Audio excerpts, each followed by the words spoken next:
Hello, my name is John Workoven. I'm the Director of Service here at Tallman Truck Center, Mississauga, Ontario. The reason for this video is I'm going to try to help explain as simple as I can the different aspects of the emission system in the new International truck with a 2010 EPA compliant engine with the new International dash.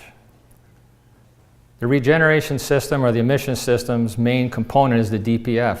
That stands for diesel particulate filter, and that's exactly what it is. It's a filter to take the black soot out of the exhaust gases so it doesn't go into the air that we breathe. Now, this filter will get filled up over time, and there's sensors on it that measure the differences of pressure from one end to the other. And when there's certain levels are reached, different things happen that you will see on the dash. And then we're going to go through the steps to address that.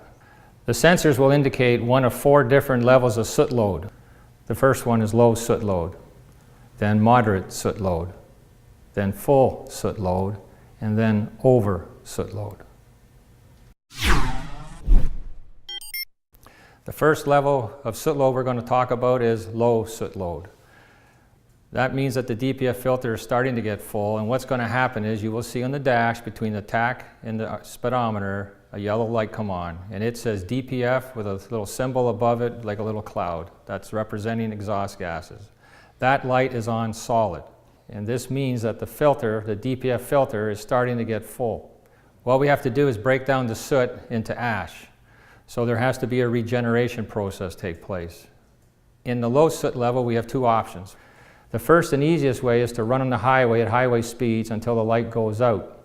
Your second option is to perform what they call a park regeneration, which we'll talk about in the next step.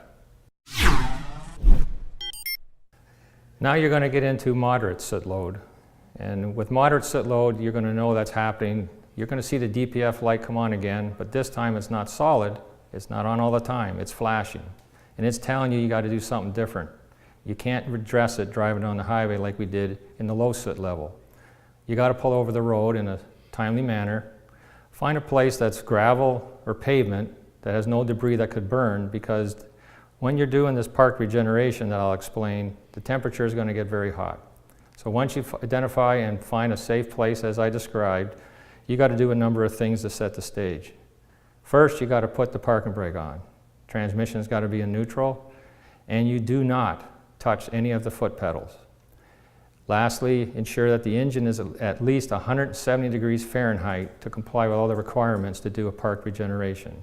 Once you ensure all those steps are in place, there's a switch on the dash called a park regen switch. Push the button twice. What happens then is the computer tells the engine to rev up, and it's going to do everything on its own. This process can take 20 to 60 minutes, and that's how it works. Once it complies with all the requirements, it has got so hot it broke down the soot into ash, you're going to see the RPM of the engine come back to an idle, and the DPF light will come off. That means it's done. You carry on. The regeneration process has been completed.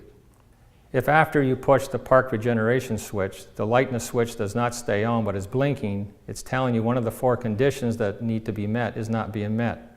And a reminder is it's parking brake on, transmission is in neutral, the engine temperature is up to 170 degrees Fahrenheit at minimum, and also you haven't touched any of the foot pedals.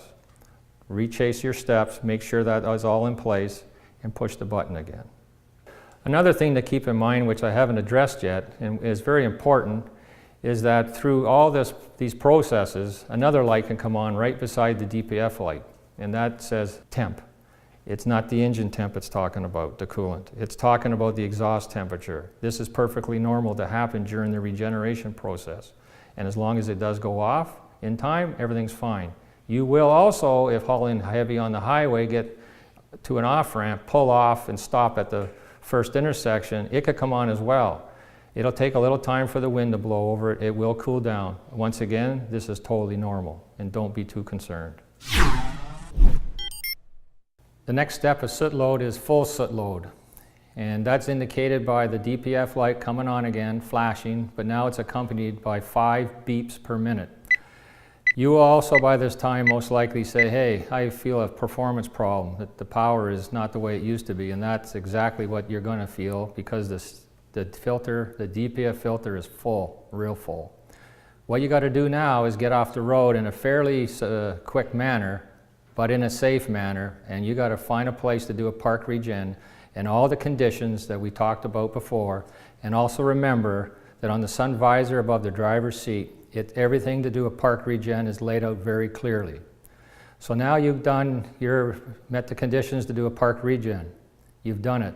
But I'm here to tell you, you better get your truck booked in to get looked at in service, because it's going to get plugged up again quicker than you think. And it could be just because the filter is right full. It has to come off. It has to be blown out in a facility that has the proper equipment to basically get that filter totally cleaned out to start all over again. Because remember what I said before, it will fill up and it has to be serviced. This is a maintenance item. So once you do your park regen, the light goes off, the engine revs down, you're good to go, but recommended to go to your local dealer. Okay, the fourth and the last level of soot load is over full soot load. This will occur because you didn't listen to me. You didn't go to your dealer. You didn't go to the facility to get it cleaned out. You kept driving the truck. Now you're going to pay the price. And you're going to see in the middle of the dash between the gauges a red octagon symbol with a red exclamation mark. That means it's over full. Now you really have some engine performance issues, and you got to get off the road now quickly, very quickly, but again safe. Park the truck, put your four-ways on, shut it off. Do not try to do a park regen. It won't work. You screwed up, you took too long. You're going to have to park it and get it towed to the nearest facility, but now you got to phone your boss and tell him you got a problem. So these levels are important and what goes on, and now you've heard what happens if you let it go too long. Now saying that, the last overfull soot load could be because something upstream in the exhaust system caused the problem. You might have had an injector go where excess of fuel, a coolant leak, so that's a possibility too. But when you get to the full level, you got to get it serviced.